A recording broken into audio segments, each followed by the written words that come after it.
16 seasons, Frank McGuire was the face of South Carolina basketball. He gave the school an ACC title in 1971 and led the Gamecocks to 4 consecutive NCAA tournaments.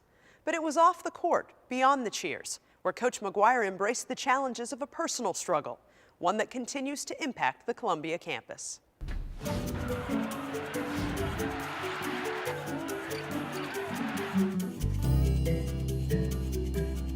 Coach McGuire had a tremendous impact on this state. He brought basketball to the state of South Carolina. Coach McGuire was loved not only by his players at South Carolina, but all around the country. In 1951, Frank McGuire's only son, Frankie, was born with a disability, creating a life challenge far beyond anything he'd experienced on the basketball court.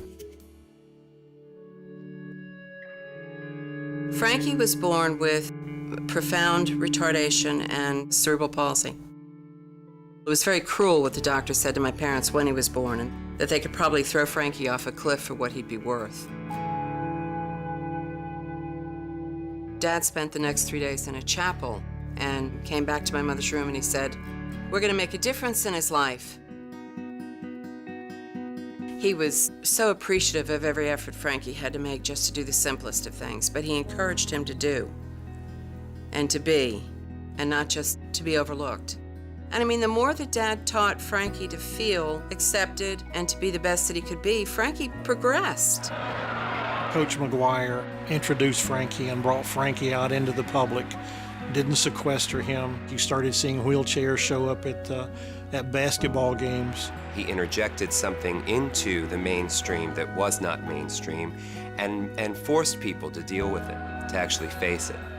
His greatest accomplishment was not so much the hoops that went up in the driveway, but it's when he walked out on a court and after a basketball game, parents would walk over to him with their child in a wheelchair. He was proudest of that.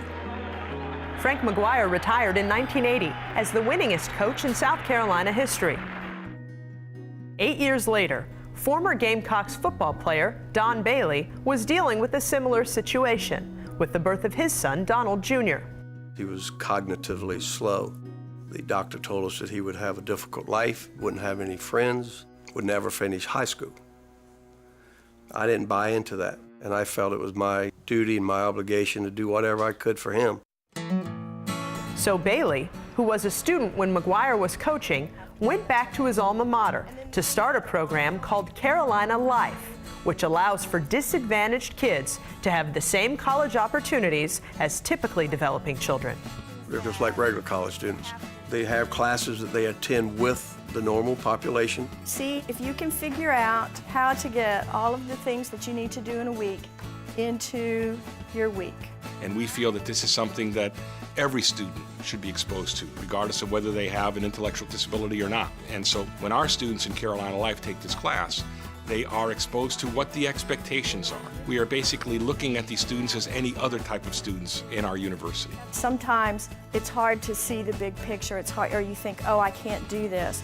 But if you work together and you have a little help from some other people, it makes it a lot easier. These students that are going to college together now, they will be employers, and they will be more willing and more open to hiring the special needs group of young people because of their involvement together during college.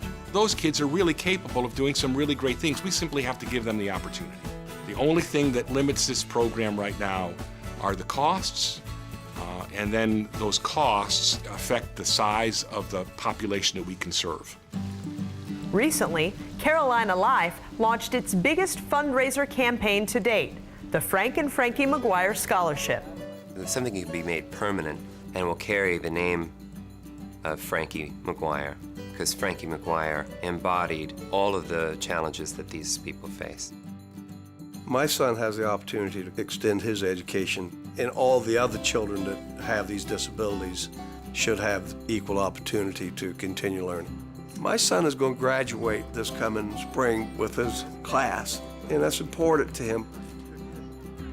I think it's going to be emotional. I think it's going to be probably more than I'm going to be able to handle as a dad. I'm going to be so happy for him and for the university, and so proud.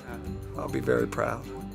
It says something not only to a Don Jr. or to other kids in the Carolina Life program, it says something to the 2,000 other kids who are sitting in that audience. That's the most important piece, to see kids with disabilities accomplish what they accomplish without anybody knowing that they have a disability. I think Coach McGuire would be very pleased with this. He did so much for the state, and he did so much for the University of South Carolina, and now, even though he's no longer here, he's contributing to kids like his son, Frankie, that didn't have this opportunity before. And Frankie would be really happy about his legacy at the University of South Carolina.